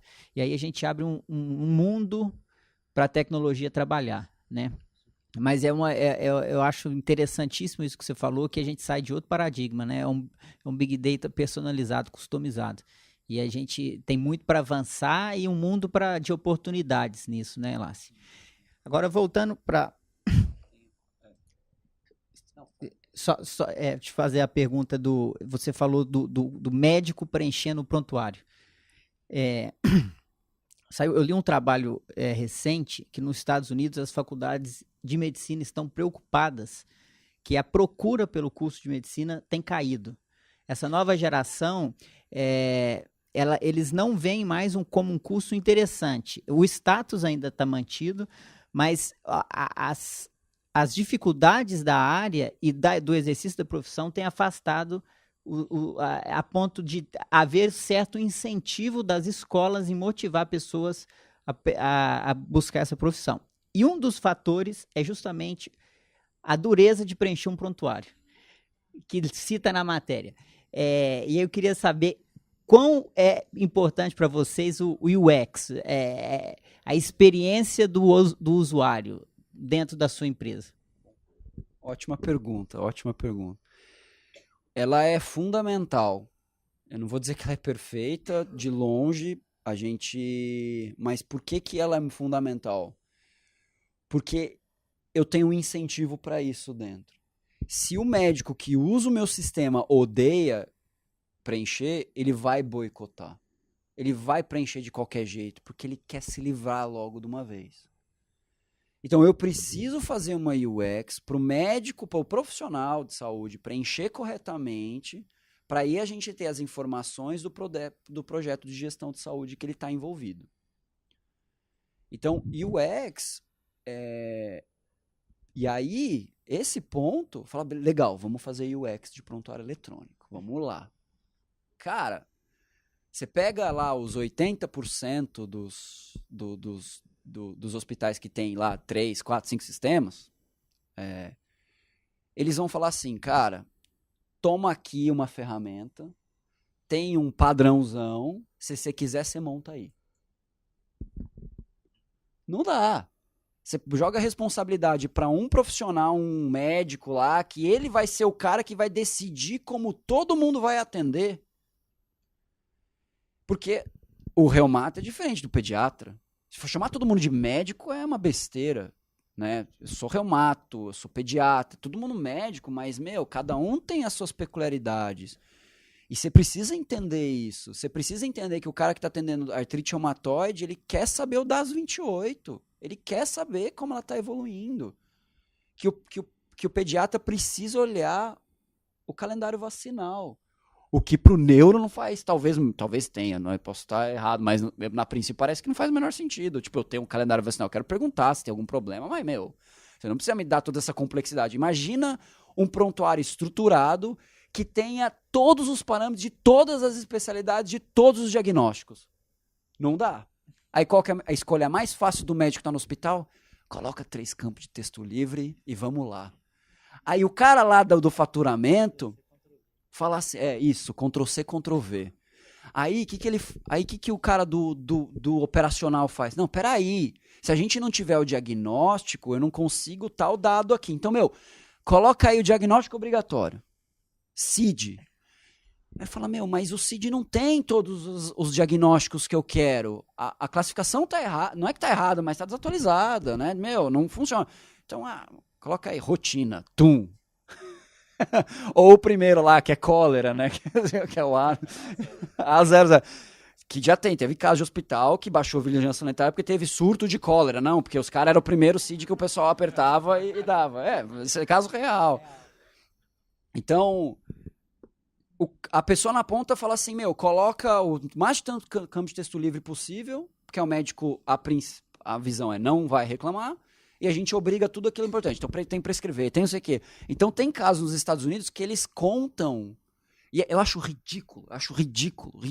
O vendedor americano, eu já vi isso, ele fala assim, o meu sistema é bom, porque você termina o atendimento em apenas 16 cliques. O meu concorrente é 20 cliques. Cara, como o clique medisse qualidade do prontuário eletrônico? É ridículo. A gente chegou num momento que não faz.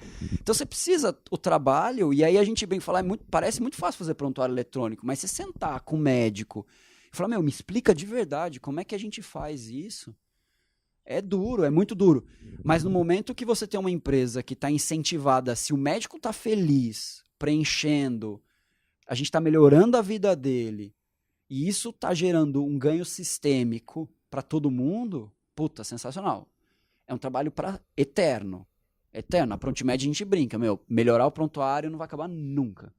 Nunca. O Gusso, eu comentei, semana que vem vai estar numa reunião internacional de médicos discutindo templates de prontuário. Faz isso há 15 anos. Ele sabe como fazer um prontuário eletrônico. Então, não é fácil, é dolorido isso, né? E é fundamental. E o UX é primordial, né? Não adianta falar, eu tenho o melhor prontuário eletrônico do mundo. Vamos olhar a UX. Não adianta, né? Vamos fazer uma pesquisa com os médicos, vamos fazer uma pesquisa com 10 mil médicos no Brasil e todo mundo vai eleger qual o melhor e pior sistema. Vamos ver o que vai sair. Aí sim, eu quero ver que é o usuário, né? A pesquisa do usuário, não de uma agência ou alguém que vem e olha, né? Oi. Voltando um pouquinho ao que você tinha falado, assim, você foi bem feliz na sua colocação da infelicidade, né, do beneficiário que acha que paga muito, o médico que acha que recebe pouco e a operadora que é operadora com 90% de sinistralidade, né? Então ninguém está feliz, né? 90 acima, né? Aí de novo, pois tem muito mais que... E aí, assim, eu acho que, vamos chamar de pilar, o maior pilar aí é realmente, acho que o modelo. Eu acho que isso daí realmente precisa ser muito debatido ainda. Porém, tem um pilar que é o da fraude. Que, assim, eu vejo que a tecnologia poderia estar ajudando nesse item, né? Porque, assim, com as informações de qualidade, né? Realmente, se não houver qualidade na informação, a gente não vai conseguir isso. Mas como é que você vê esse ponto? Vocês trabalham já isso? Como é que é a sua visão? Bem, a gente não tem nenhum projeto de fraude na Conte Med, a gente não olha isso, a gente já teve perguntas sobre isso, mas o que acontece? Fraude, as fraudes são meio conhecidas, né? Então, dá dois recibos, né? Tem várias de capa um serviço que é próprio, então tem fraude em todos os aspectos. Isso muitas vezes contas médicas conseguem já resolver. Tem formas matemáticas aí, o pessoal de tecnologia, ele sabe que você consegue pegar padrões, você entende que está tendo um desvio. Você pega pela métrica, você consegue estatisticamente, esse caso está fora. E existem várias empresas que eles hoje grudam e se conectam com a base de dados da operadora, eu conheço. E eles puxam informação e te cospem e falam, olha, aqui tem coisa errada. Às vezes, quem está recebendo a informação é a pessoa que está fazendo a coisa errada, então ele não recebe essa informação e o projeto morre. A gente já tem casos no mercado que aconteceram isso, né? Mas eu acho que o dado clínico, que é o dado de saúde, ele vai pegar menos a fraude, porque normalmente a fraude está ligada a uma questão financeira, então contas médicas consegue pegar muito bem, mas talvez um desconhecimento de quem está fazendo. Então, estava falando isso aqui antes. Pô, existe uma razão para você pedir um exame, por exemplo. Por que eu vou pedir um exame de vitamina D? Que é a moda. Custa caro pra caramba. Todo mundo, 80% das pessoas tem baixa. A vitamina D é baixa, porque a gente trabalha pra caramba, fica no escritório e não está exposto ao sol, e não vai mudar nada na tua vida.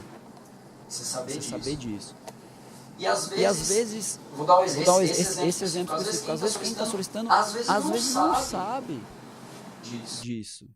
Aí o dado clínico consegue saber, tá sendo pedido para momentos que não deveria ser pedido, porque tem protocolo para isso. Por que eu peço? Tem sociedade americana que fala que isso não faz o menor sentido pedir TSH para rastreamento. Não é comprovado que não faz sentido.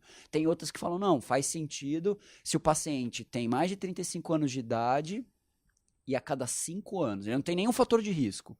Mas se quiser pedir TSH, para ter certeza, é uma vez a cada 5 anos. Se deu alterado, beleza, aí ele tem grau de risco, aí você começa a acompanhar. Então, eu acho que o dado clínico vai muito mais para esse lado.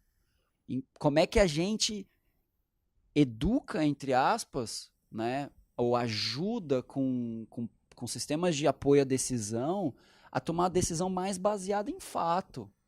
Mas também a gente tem que respeitar o ato médico. Pelo amor de Deus. O médico é o decisor ali na hora. Tem muito mais coisa que acontece na frente ali, 1 a 1, que a tecnologia não vai pegar. É o que é a pergunta do Júlio. Então, a gente tem que garantir a liberdade do médico de fazer o que ele quiser. E do profissional, não é só do médico, né? E a tecnologia está lá para falar, olha, tem certeza? Mas tem que tomar cuidado com o UX, porque tudo tem certeza. É ressonância magnética, tem certeza? Meu, custa, tem certeza? Meu, o médico, não, tenho. Aí ele fadiga pelo alerta e tudo ele tem certeza, então não ajuda em nada. Então eu acho que vai mais para essa linha do que necessariamente para fraude, na minha visão. E a gente não tem nada ligado com fraude, nenhum projeto hoje ligado com isso. A sua a gente encerra. Obrigado, hein? Voltando no ponto dos prontuários eletrônicos do UX, né? Eu sei que tem um aspecto regulatório por trás, né?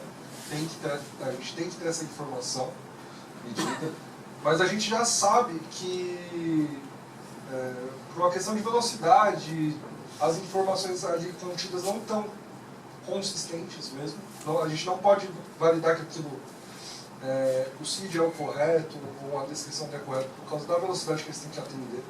Né? Aí entram duas perguntas. Quando isso não estava de uma maneira eletrônica, estava ali na mão, a consistência dessa informação era real? Ou também eles davam um bypass e colocavam alguma coisa por cima e passavam? Né? Isso é uma pergunta tanto para você quanto para os médicos que estão aqui. Aí a segunda coisa é que, na época que a gente gerou essa regra das ferramentas eletrônicas, a tecnologia ali no momento era essa. Okay? Hoje a gente tem várias outras tecnologias que podem proporcionar uma mudança. Por exemplo, uma leitura computacional. Eu consigo ler um papel e entender o que está escrito ali e transformar isso em dado. Eu tenho um reconhecimento de voz muito melhor. Então eu posso trazer uma experiência diferente para conseguir essas informações. Eu não preciso deixar um sistema onde eu tenho que imputar tudo ali. Então hoje a gente tem mais tecnologias que podem auxiliar nesse ponto. Né? E mudar a experiência. Quando a gente fala de UX, a gente fala de experiência do usuário. Para mim, o que é muito mais fácil? Eu falar o que está acontecendo, o que aconteceu, ou eu sentar no computador e começar a digitar ali e pode ter uma divergência. Né? Porque para o médico, na minha visão, eu sou médico, assim, cada caso, ele tem ideia ali do que está acontecendo. Então ele tem um CID na cabeça, mas ele, com uma questão de velocidade, digita o que ele encontra ali primeiro, que é o caso da cólera, né? E vem pro próximo. Quando a gente fala a fala é muito mais rápida. O dedo é rápido, mas a fala ainda é mais rápida. Então acho que minhas perguntas são essas. Tá bom. A primeira, eu vou deixar eles responderem aqui, porque eu não sou médico, então eu realmente não sei. O que está claro é que é uma regra, é um dever do médico, é uma obrigação dele preencher o prontuário médico daquele paciente, o prontuário do paciente. Então, você pode me corrigir se estou errado, mas se aprende na faculdade isso, como preencher um prontuário, né? Pelo menos eu acho que deveria, né? No papel. Eu acho que tem isso, de fato, como preencher, escrever as informações, porque essa informação vai ser lida por outras pessoas, né? Então, e é uma obrigação sua, como profissional de saúde, preencher essa informação. Agora, se eles faziam direito antes não sei, honestamente eu não sei responder. Agora, sobre a tua pergunta em relação a novas alternativas, em relação ao UX, eu vou te fazer uma provocação. É fácil falar assim, paciente idoso, com diabetes alterada, e eu tô falando, o paciente está na minha frente. Outra coisa é falar assim, o paciente chegou aqui, puto, chato pra caramba, tá mal, eu suspeita de câncer, mas eu não tenho certeza, preciso avaliar, então uma hipótese diagnóstica e, sabe, coisas que não necessariamente o paciente tem que ficar escutando, porque nem tudo que o médico preenche no prontuário, ele fala, porque o paciente às vezes não tem a maturidade, a pergunta, para entender. E é o papel do médico ajudar. Então, existe um problema aí também de transparência, que não é um problema, mas é uma questão de, eu preciso te blindar um pouco, porque eu tenho uma visão, mas eu não sei ainda. Então, deixa eu pedir uns exames aqui, e aí se acontecer alguma coisa, aí eu te aviso, e a gente vai tratar isso junto, né? Então, eu acho que as outras tecnologias, elas vão acontecer. Eu acho que vai demorar pra caramba, porque se a gente ainda está discutindo um padrão razoável para eliminar o papel, imagina assim, eu vou certificar a voz. o prontuário é áudio. Putz! Aí a nossa questão do regulatório, nós vamos entrar em parafuso aqui. Mas eu acho que tem que ter. E se você olhar, e a minha provocação eu não acho que a gente vai mudar muito facilmente para encerrar aqui, a como o médico atende. O médico está acostumado. Vem o paciente, ele preenche, hoje é no papel, mas aí vai colocar ele num computador, ele já está passando. Mudar muito essa lógica. Mas tem muita informação que o médico pega ali que ele não precisava pegar ali, ele pode pegar antes, o paciente pode pegar antes, alguém pode ligar e já pegar essa informação, puxar de algum lugar. Então, como é que a gente melhora a experiência do médico na captação da informação que talvez ele não precisa capturar? Né?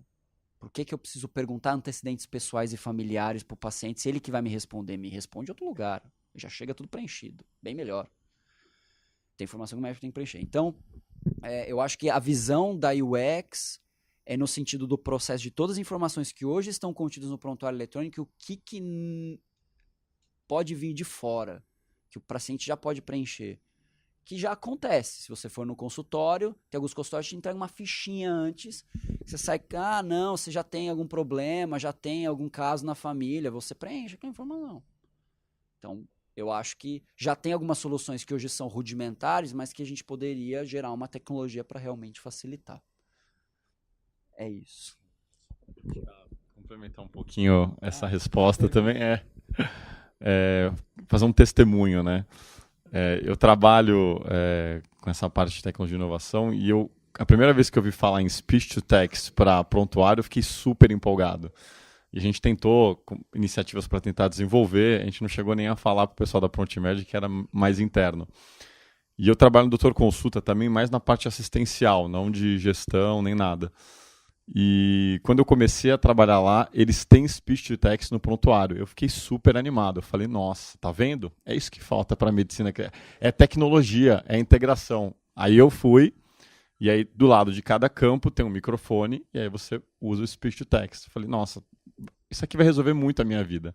Aí eu comecei no primeiro campo, eu cliquei na frente do paciente, comecei a falar... paciente, tal. Aí assim, a paciente me interrompeu. Doutor, inclusive aquele remédio... Aí apareceu, doutor, inclusive aquele... Aí eu falei, peraí. Eu não estou entendendo. Vai reconhecer a minha voz e a do paciente? Ou seja, quem montou e estruturou isso não viu do ponto de vista da situação real. Então a estruturação para um speech to text, por exemplo, tem que ser baseada a partir de um racional de uma consulta. Não é igual Alexa, Siri, que Hi Siri, que horas são? Ou seja, você está sozinho, você está falando com ela. Agora, para você ter um speech to text na interação entre duas pessoas, primeiro que ela só tem que reconhecer a voz de quem está colocando. Aí, ou seja, lá tem e eu não consigo usar. Uma outra coisa, por exemplo, o exame físico. Quando o médico vai transcrever um exame físico, ele não escreve assim, o pulmão da pessoa está normal, não tem problema nenhum. Ele escreve quase em código, uma transcrição de um exame físico do pulmão, por exemplo, é AR : MV mais 100 RA. Isso é como o médico escreve no prontuário o exame físico do pulmão. Então, ainda está muito longe da gente... Eu já tenho speech to text no meu dia a dia, mas eu não consigo usar, porque não foi baseado na experiência da consulta. Então, ele fica impraticável. Precisa de uma inteligência, uma evolução muito maior ainda, né? Só para complementar. E os médicos? Essa resposta não vai dar tempo de responder, infelizmente. Pessoal, obrigado pela presença de todos. Vou encerrar rapidinho, cara. Queria que os três falassem bem rápido também na sentença. O tema do Meetup. O que é que a gente discutiu muito? O que falta numa frase para o Big Data alavancar a saúde? Acho que era essa a pergunta fora do negócio, né? Então os três, se um outro quiser falar, mas bem rápido, cara. O que é que falta no Big Data alavancar? Integração. Saber o que fazer com a informação. E união também entre as startups de se comunicar e compartilhar. Falta isso também. Beleza, obrigado, pessoal.